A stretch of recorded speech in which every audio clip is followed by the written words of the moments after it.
you wanted the best, you've got the best podcast, the hottest podcast in the world. The Chris Voss Show, the preeminent podcast with guests so smart you may experience serious brain bleed. The CEOs, authors, thought leaders, visionaries, and motivators. Get ready. Strap yourself in. Keep your hands, arms, and legs inside the vehicle at all times, because you're about to go on a monster education roller coaster with your brain. Now, here's your host, Chris Voss. I'm Chris Voss here from the ChrisVossShow.com.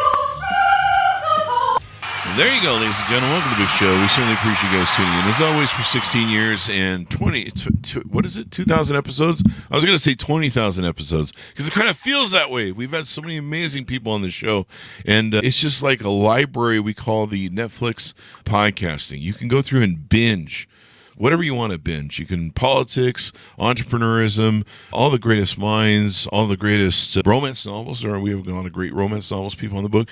Anything you can find is on the Chris Voss Show, because we do about 3 to 4 shows every weekday.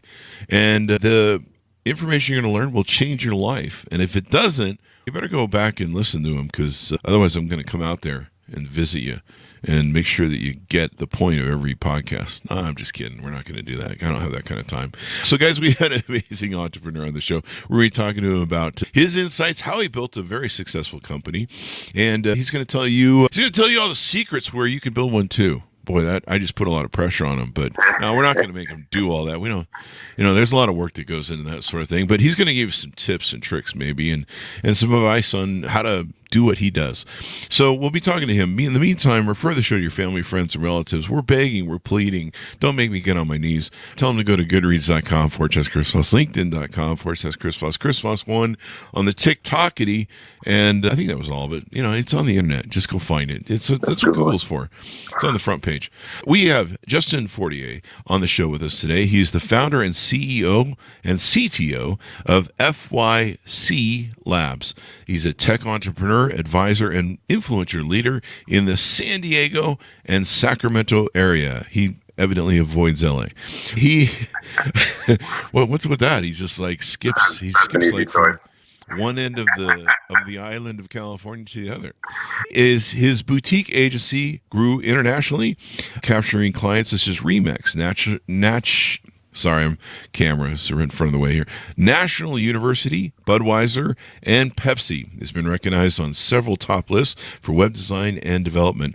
He's been named as a finalist for CEO of the Year twice by the San Diego Business Journal, and was recognized as one of the top 50 most influential business leaders in San Diego by San Diego Daily Transcript. Boy, next time I go to San Diego, I'm calling him to show me around town.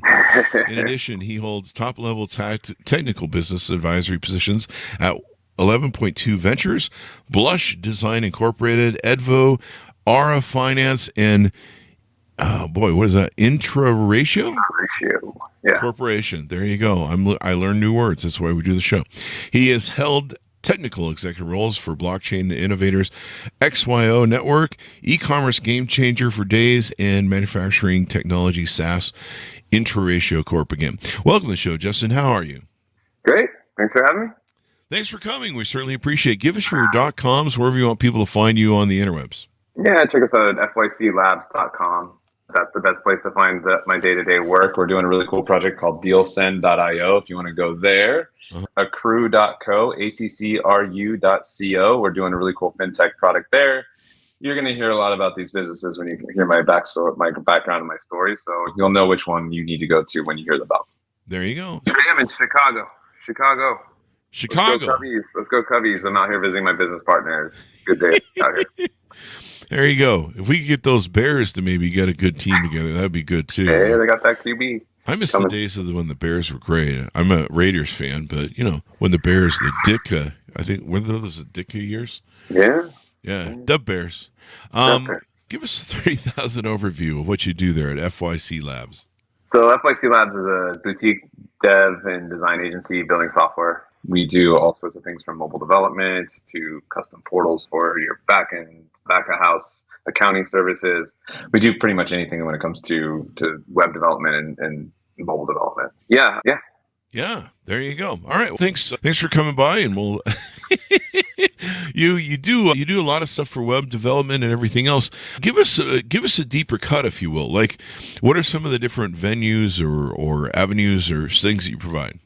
So our agency is unique in that we're not just going to staff you up, right? Mm-hmm. I don't have a bench of developers in a catalog somewhere, and I'm going to pick a name at random and put them on your team. I've been doing this long enough to be an important partner, thought partner, and kind of fractional CTO for whatever project we're working on. We're keeping the agency small enough. We're at 50 people, which isn't tiny by any means, but it's also not a big, just roster that you're going to pick from. So that's what's kind of unique. So you can throw a lot of stuff our way, and you're going to get really experienced, effective people on your team. There you go. So give us a rundown. How did you grow up? What influenced you? How did you get into technology? And then how did you first start your own company? Yeah. So I grew up in South Lake Tahoe, California, where everybody was an extreme athlete and I was a nerd who sat in front of a computer. So I had that going for me. I'm sure I had lots of girlfriends in high school. Revenge of the nerds. Right. So yeah, I was more kind of into, I played ice hockey. That was my thing. Good at computers, good at school. So I didn't go become a professional skier like a lot of my friends did. I ended up going out to college the traditional route. So I graduated in 2008 with my master's degree. And if anybody knows when they graduated in 2008, it was not the best time to be leaving. Right. Yeah, it was a rough time. I bounced around actually just doing restaurant and bar jobs with a master's degree. And we actually, 3-4 friends of mine started a bar in San Diego where 4 of the bartenders had master's degrees. 2 of the bouncers had a master's degree in communication. And we were the most overly qualified. Oh my gosh. people in the scene. You guys made really smart drinks then, I guess. We did. We kind of pioneered some of the classic our craft cocktail scene, and we were doing fractions, man. We were doing fractions. You were doing fractional martinis, maybe. Right. So I learned a lot from that, though. That was an experience in a small business, and that taught me that I'm the type of person who's going to do my own thing. So actually working with that group, I met this guy, Pablo Stanley, who's this incredible artist. You should definitely go check him out. His project Blush is incredible. Musho's incredible. Bueno's incredible. Pablo in general is just one of the most interesting, talented people you'll ever meet. And the guy comes in asking me for a busboy job. Wow. Like, dude, are you kidding? No, the world the world needs you to have this other thing. So I was like, let's go start a business together. That's how I started my business. I knew it and this is a theme that I talk about a lot. Any podcast I go on, any group that I talk to, and it's like your entrepreneurial flame has to be lit high and tight, and you got to be ready to go, and you got to feel like you can't do anything else. You literally can't. And I just knew at that point this was going to happen. I cannot see myself working anywhere else. I can't see myself not having a piece at the top. Mm-hmm. When Pablo and I kicked this thing off, I knew I needed to work with the best talent. Him and I did some really cool stuff early on, and that's how we started our business, man. It was all bootstrapped. Mm-hmm. We got a crappy office in downtown San Diego. The place sucked. Man, let me quickly tell you about that office. Yeah. There was a roller derby. Women's roller derby we shared a wall with that. So all the time we'd be trying to be on calls, act professional, like we know we're doing, and there's crash. And dude, you ever smell the roller derby team? Oh no, I didn't ever think about that, but it's sweat and dried blood, I imagine. And absolutely no air conditioning, no ventilation. So yeah, that was. We come from a modest start. Yeah, I remember our first office. It was 10 by 10. It was in an old Class C, what probably should have qualified as a Class D building, and it was about as big as most people's bedroom in their home when we did it. I think we got it for $100, but we did the same thing. We did the startup thing, and this was FYC Labs, right? This was FYC Labs, yeah. There you go. We started out just doing menus and graphics for events, and then we kind of graduated up. There you go.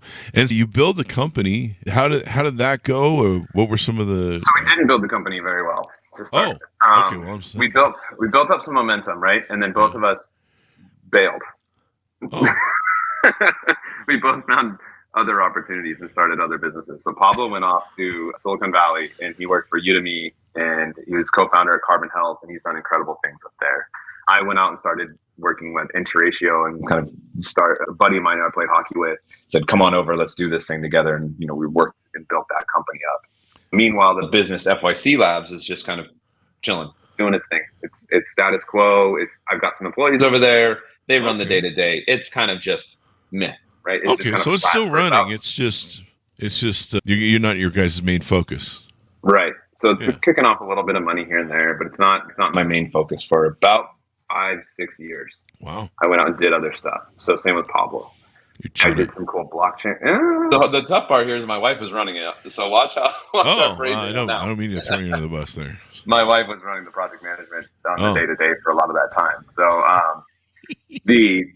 but in the meantime, went out and did some cool stuff in blockchain. Got pulled over to the XYO, which was a really fun project. Got really deep into tech at that point.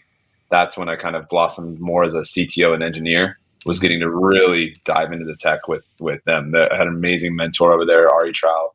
Great CTO over at XYO. Brilliant guy. Some awesome mentor. There you go. And so at what point do you come back?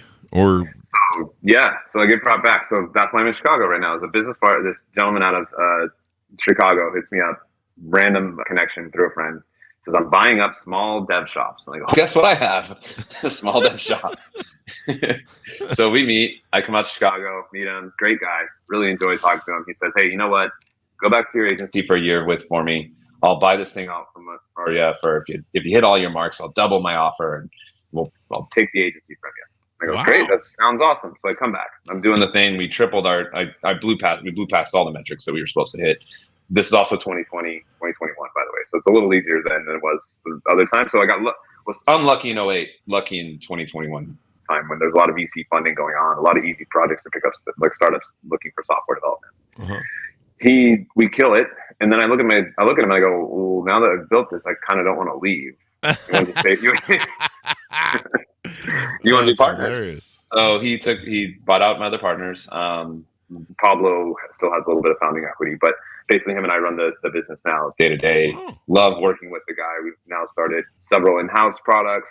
We've basically built ourselves a little venture studio. We won a really sweet championship belt for our coding. I decided to put that on the show for you today. There you go. Look at that.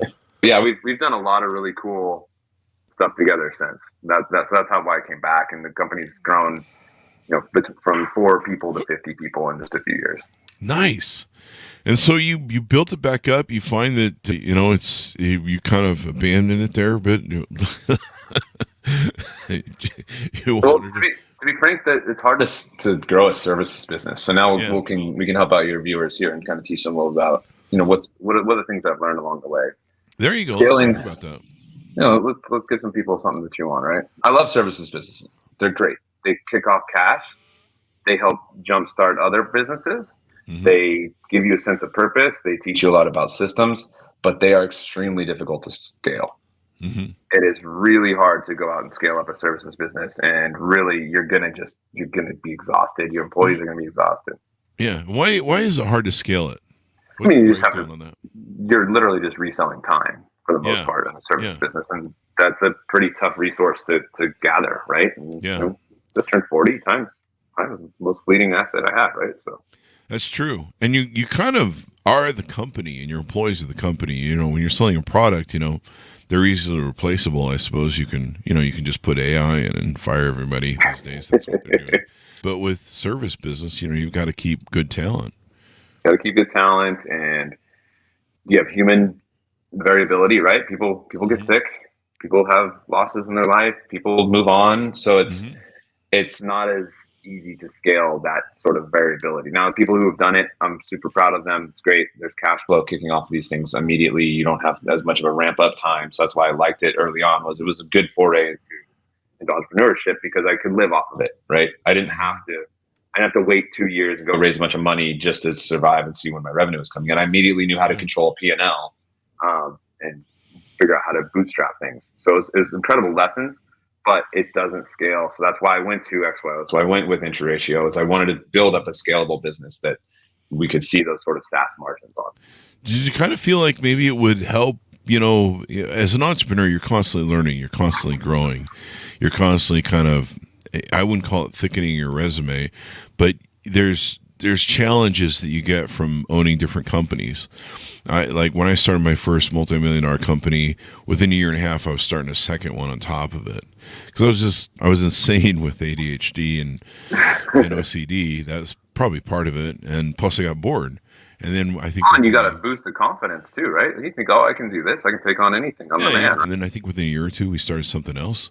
We ended up having about 3 core companies that were our main, and then I was always starting stuff. I mean, I don't know. I just get bored, and I'm like, let's see if we can make this thing fly. And it was kind of like the adventure of learning new stuff and trying new stuff, and sometimes you learn stuff that you can take back to what your main core companies are and make them go. And so it's kind of a thing where if you pick up some knowledge base, you might be able to use it in your toolbox. So check this out. Here's how we approach that. And this is where the guys who I worked for that bar, I told you, it was an amazing group of small business owners. They created something called Consortium Holdings down in San Diego. It's a loose group of LLCs, all different businesses, of bars and restaurants and hospitality down in San Diego. And they didn't create an umbrella company, which all had like this kind of dictated downward systems, but they had this community of businesses all dedicated to sharing resources, joint PR requests, getting bulk orders on certain things going. So basically what happened was they were able to create economies of scale, relatively, right? And allow for employee transfer from one place to another really seamlessly and create this restaurant group without having to create a restaurant group. They didn't have to create this big umbrella thing, but they did have a consortium of smaller LLCs that they could find other small investors in. And I thought, man, what if you did that for services and tech companies? So what we've done, my partner and I have different angel investments that we've done, different startups that we've created ourselves, and different services businesses that we own. And we've created a consortium that allows us to, like you said, if you're getting bored, you can always pop over to one or the other, but you're always contributing toward a rising tide, right? So all these boats are rising up with this tide because you're contributing better systems from one that you've learned over here. You bring that system over to there, you bring the systems over. And then what you do is you can also get employees who are bored. Hey, they're getting tired of working agency work. They're getting tired of demands, deadlines. Let's move them over to this product company for a few months. Let them chill out. Let them explore, experiment, and do some cool things, and pop them back over the agency because we need a cash flow. It's been incredible. It's a really cool model. We call it Fractal Group. The Fractal Group. Wow. Yeah. So a lot of fractional CTOs and things that we see. You know, we've interviewed a lot of fractional CTOs on the show. And it's kind of an interesting thing. When I first heard of it, I'm like, "What? You're like a part-time CTO? Like, what is that?" I love it because there's a diminishing return on a CTO when I've been that guy. At a certain point, I'm just another engineer. So that first 6 hours of my day may be super valuable. The last 2, you might as well just hire a kid out of college. Yeah, and maybe that's the future. You know, we just work things that way, where the transition. It's interesting how you guys do that. So it sounds like there's a group of people that are like yourself who like that mobility, being able to move around to different projects, play with different things, you know, expand your mindset on different things. Yeah, and you're creating some diversification to when there's downtimes in one industry, come back and the other one helps out. So we've given cross-company loans. We've given cross-corporate guarantees to help one smaller business get a line of credit when the other one, you know, wasn't quite big enough yet. FYC would create a cross-corporate guarantee for one of our other fractal groups, one of our fractal businesses. And that helped jumpstart that business, because otherwise without that, they would have gone back to the sharks and the VCs and the angels, which love you guys, but no, I don't want to feed my little babies to you yet. So do you see this maybe as a potential future model for business and other, you know, a model that other people could adopt in that? I think it's been going on for years, and just sort of these like loosely grouped together consortiums and syndicates and just friends, you know, creating community among businesses has been going on for a long time. Formalizing the model, yes, probably. I could probably go kind of work with some other folks, but a lot of entrepreneurs are sort of, great phrase that I heard, want to go fast, go alone. Want to go far, go together, right? So that's what we're sort of approaching. And I think a lot of entrepreneurs kind of have that one track mindset. I got to do my thing and I got to grow. But I think there's a bunch of us out here who really, they would rather build medium-sized businesses with their friends than one big business alone. Yeah. You know, that's kind of interesting. After my partner left, I didn't have a board or a partner anymore, and it was just me running our companies after 13 years. And it was kind of left a vacuum because I at least had a sounding board. You know, I was always the visionary. And so I created what I called my virtual board of directors, and I called up a bunch of entrepreneurs that I knew and friends of mine, and I said, hey, I need somebody I can bounce off ideas. You know, if I'm thinking about innovating something or trying something new or working on some new, widget, I need somebody I can talk to and bounce off ideas. And, business lawyers are expensive. And this is back in brick and mortar days. So you didn't really have the internet. And it was just barely beginning. You know, you had CompuServe, I think. Can I put up a bulletin board for business advice? There probably was one. But so there wasn't a lot of those resources that people have now. God, I would have killed to have all the stuff people have now. But well, you know what? I still have the analog version of that. I go grab beers with a couple of guys who I know are small business owners. That analog version is awesome too. You know, there's something special to that. And so we would all give each other advice, and we created our own little board of directors. I called them up and I said, hey, if I can call you maybe and bug you sometime about some ideas I have, you got an open line to bug me. And it worked really well, kind of like the beer thing. Yeah. But I like how you guys have taken it next level, where you have funding, and you're kind of all working on each other's projects and stuff. Yeah, I found a lot of. I see a lot of my friends who start small businesses, and they kind of hit these ceilings so quickly. Yeah. And if they just had a group of friends who would take a little bit of risk with them, or kind of give them a little leg up, they would make it past that next hurdle. A lot of them just don't make it past the next hurdle because they're trying to do it alone. Yeah. Oh, come here, let me just help you out. We'll give you this extra little system. We'll give you a $10,000 loan to get past this, so you don't have to go raise money. Like we can make this work together. Yeah. And if there are more businesses kind of helping each other like that, I mean, don't get me wrong, business is cutthroat, it's competitive, but I'll take all the friends I can get against that. Hey, rising tide lifts all boats, man. I mean, that's kind of how you have to look at it.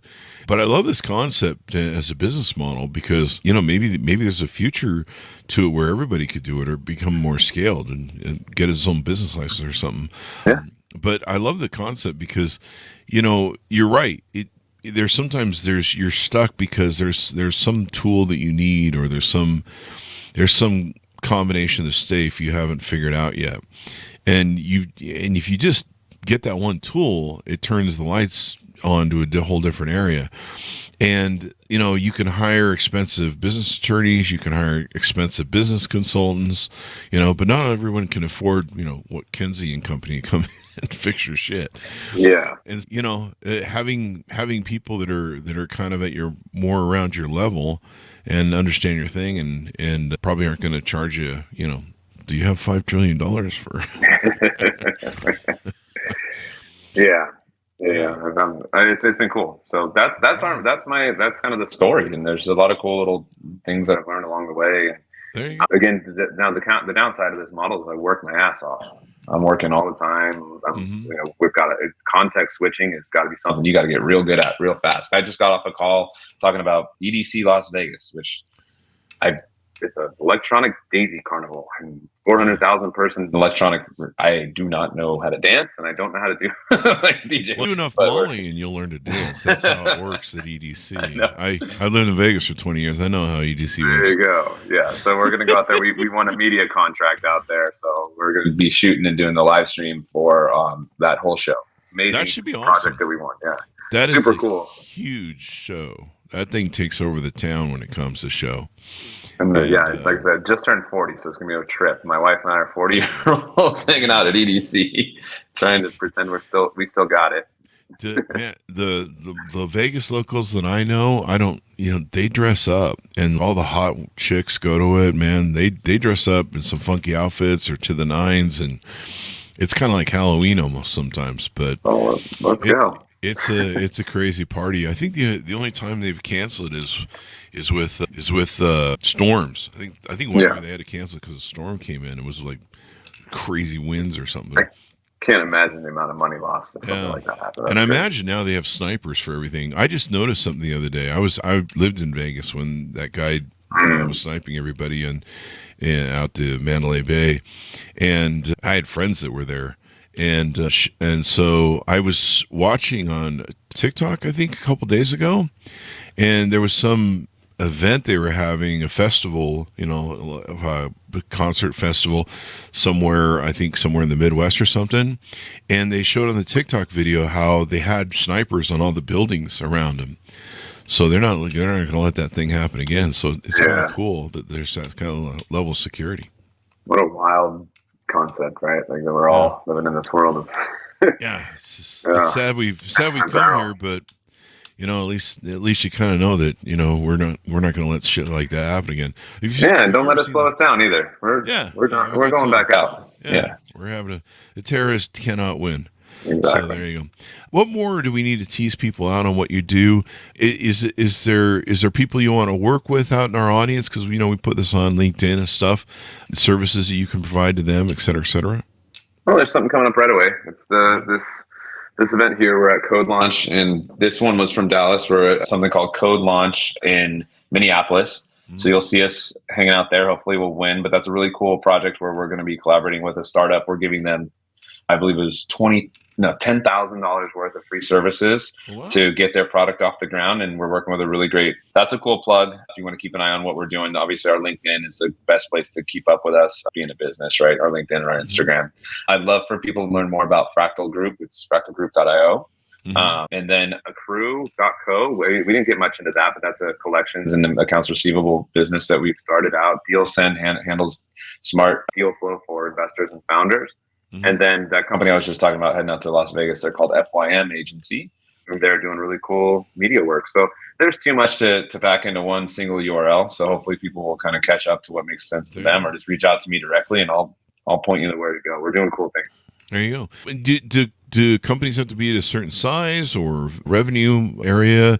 What kind of companies work good with you that they're out there listening can... So we did a good job of kind of keeping our small businesses, a portion of our business dedicated to our small businesses and WordPress sites and websites. I mean, pretty small businesses, okay, come to us. We still have a WordPress and web design piece of our business, and those are okay. We're obviously looking for big projects, interesting problems to solve, a lot of fun stuff with AI and putting wrappers around GPT. I know that's the cool thing to do these days. So we're doing a lot of cool projects there. If you are a cool startup who wants to potentially look for some investment, we are angels. We have good ideas to good ways we can help you. We can bring you into this community, and we can put you on our platform to help you raise money. So we're across the board. Now, probably too big would be, I don't know. Let's call it. Nope, there's too big. We'll take them all. All right. Well, you're not greedy, What was the other question I have for you? What do you see the future in everything you're doing of AI? Where are you at with what AI is going on, and maybe how it might change the landscape of what you guys are doing? So I think when we talk AI, we're mostly talking about the impact of the LLMs in the last and the generative AI. It's kind of exploded in the last couple of years. And that's really, AI has been around for a long time. We've been doing cool stuff with machine learning for a while. And that's not going anywhere. And the predictive stuff is not going anywhere. For us as developers, I'm not afraid of AI taking our jobs anytime soon. There's so much legacy stuff out there. There's so much plants going on. That's a good point. I never thought of that. There's still people working on Windows 10 or something, or Windows 7 or something. I think is really popular, isn't it? A boutique agency our size is going to be agile enough to be able to pivot between any one of these things. And we do a lot of DevOps and infrastructure type work. So that's not going anywhere. So for us, we're okay. Yeah. As for us as humans, I think we should be cautious as to where we're headed with this. It has a lot of power, and it has a lot of ability to spread misinformation that we should all be really aware of. Deep fakes are not a joke.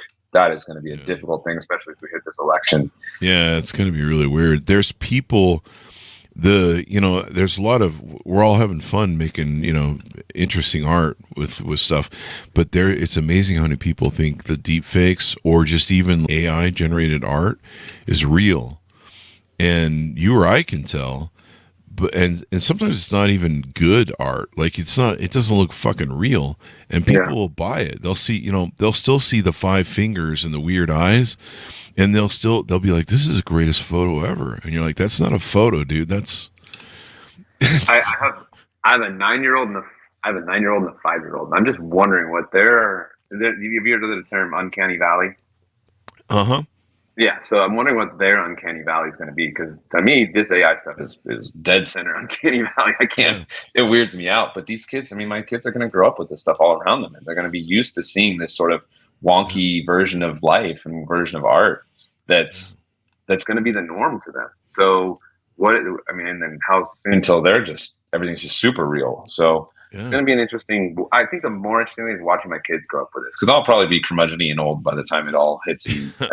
I'm that way now. I'm 56. I just sit on the lawn and spray the kids and yeah, exactly. So at that point, I'll shut it down. But I'm interested to see how my daughter navigates this. Clint Eastwood thing. Yeah, I mean, you think about everything. Get off on. You think about the. Do you feel like a punk? Do you feel it's not even Clint Eastwood? Give me a break. Where we're going with that? Do you feel like it just feels so weird, especially for me?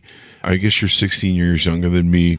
You know, I grew up in the age where, you know, we had phone booths, right? You know, you didn't walk around with phones. That, you know, I can remember when everybody started getting answering machines. That was like the thing. And we're like, hey, you can get answering machines. And like when people call you, they can leave a message. Like innovation.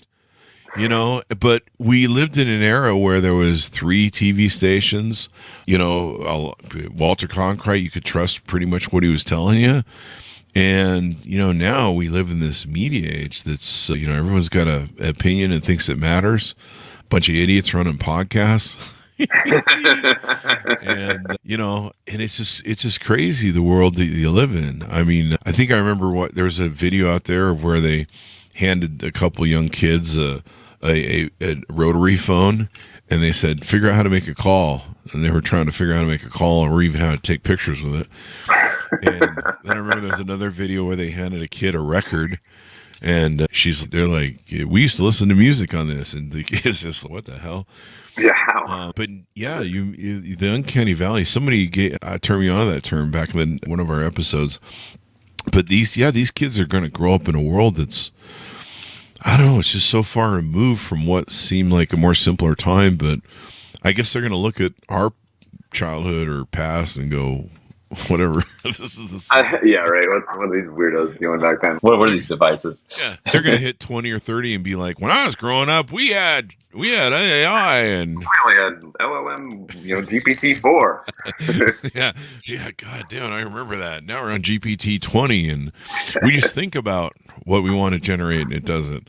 I might just be an overly optimistic guy, but I've seen this actually. A lot of people complain about the generation Gen Z being a little bit lazy or maybe whatever. Yeah, I think every time a generation hits that age, the previous generation calls them lazy. That's just going to be the case. Yeah, but I've come to enjoy talking to a lot of these folks. Their emotional intelligence is actually pretty solid. Yeah. Watching some of the school curriculum, as weird as it has been, I'm impressed, at least with my children's school curriculum and some of the healthy thoughts that they're teaching our children. Yeah, pretty cool, actually. And I think there's a lot weird about it and uncomfortable as you get older, but I think in general we're swinging toward the positive progress, as much as the media wants you to think it's not at times. I think in general humankind is gonna, it's hard to say in the middle of 2 wars, but I think in general the pendulum will swing toward progress eventually, right? It'll go back and forth, but the overall momentum, the overall climate of humans is going to be a better humanity. We'll drag ourselves there one way or another. It's how we move forward as a humanity. But what's interesting to me is I had somebody on who basically took Darwin's theory of evolution, and I forget the book that Darwin did that in. Maybe it was called Darwin's Theory of Evolution. But basically he overlaid it with AI and claimed that AI will become its own species. It was the Species book that he overlaid it with. Origin of Species is the name of it. The Origin of Species, there you go. And he basically pitches that AI will become its own species. And at that point, it will look at us and decide, I don't know.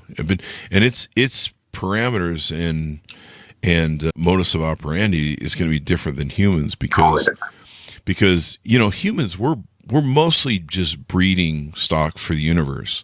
Like our whole thing that we do all day long is figuring out how to propagate the species and survive. And so if you're not thinking about mating, you're thinking about raising your family and your kids. And once you're done doing all that, you know, the universe kind of goes, you know, we're done with you. We need the new stock of people that will breed and do stuff. And that's kind of how we operate, you know. And and that's kind of the limits of our operation because we focus on that.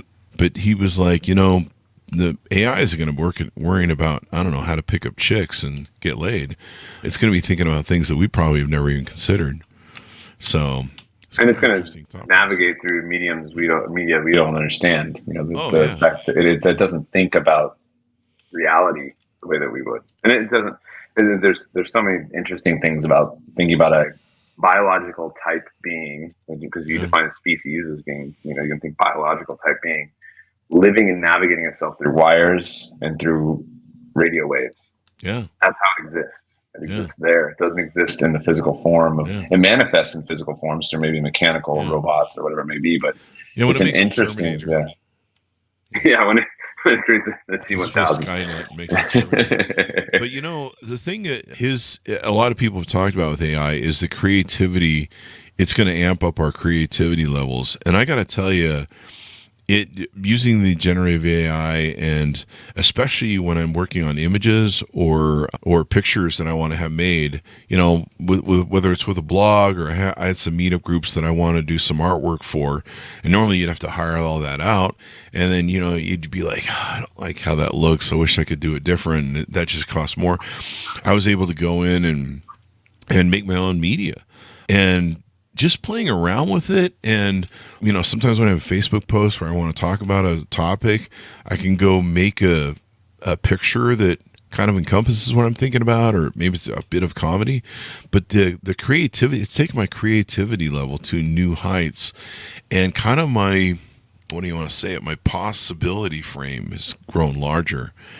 Because you tweak with it, and you're like, hey, okay, we'll tweak it this way. Okay, do a little bit more of that. And it's just amazing. I mean, it really gets your creative juices running. Yeah, technology at its core should create enablement, right? So it enabled you as someone who basically didn't have the design skill, the motor skill or whatever it may be to go do the design thing. Yeah. But it unlocked that particular blocker for you, similar to what we talked about earlier with our fractal group, and be able to unlock that blocker for that next call. We called it callback, by the way. So we unlock that opportunity for the other group to increase your creativity and unlock that brain to go direct to. So it's really cool that it enables that part of our brains. And I think you kind of, as you're talking, it made me think maybe there's a competitive landscape here. Maybe we do have a survival of the fittest situation going on with AI, and maybe humans will suddenly become that much more enabled, or we'll get lazy with it. And it's going to be an interesting coexistence. Some people say that's why AI will keep us around. It's because of the creative part, because we'll be able to create better than it will. Yeah. We have a weird imagination as human beings. But there's so many fun sci-fi thoughts you can have with this thing, but it's so funny how inevitably we personify it so quickly. Yeah. And think of it as a potential evil or bad. It just kind of is a thing. It's kind of how we work. Plus, we saw too many Terminator movies. Like every time you see that Boston Robotics dog or whatever run around, the music from Terminator starts playing. Dun, dun, dun, dun, dun. Like, oh, shit, we're all gonna die. So this has been fun to have you on the show. Give us your final thoughts and your .com as we go out, Justin. Yeah, again, FYClabs.com, best place to find me, talk to me. Go to LinkedIn, look me up on LinkedIn. I do pretty active on there. Appreciate the show. You do a great job. I love the broad spectrum of topics you hit along here, and it's just been fun talking to you. So people keep checking out the Chris Voss Show. There you go. Thanks for the plug. I certainly appreciate it, Justin. We're the Netflix of podcasting. You can binge on anything. What's funny is people consume 96% of the shows, so they're literally just press and play and listen to everything. So it's probably insane if they're listening to romance novels and then moving to this and then moving to... But I learned so much from every show and everything, different ways of looking and paradigms and stuff. So great background, sound to be going on, and when you're maybe doing some work out in the yard or something. Yeah. That's usually what they do. Usually they do it when they're in the bedroom doing the whoopee thing with their significant other. I hear that's popular. No better aphrodisiac than the Chris Voss Show, guys. You heard it. Ever told me that. And if you're doing that, knock it off. I don't think that's appropriate. I don't want to think about that. Anyway, thanks for being on the show, Justin. Thanks for tuning in to my audience. Be sure to be good to each other. Stay safe, and we'll see you guys next time.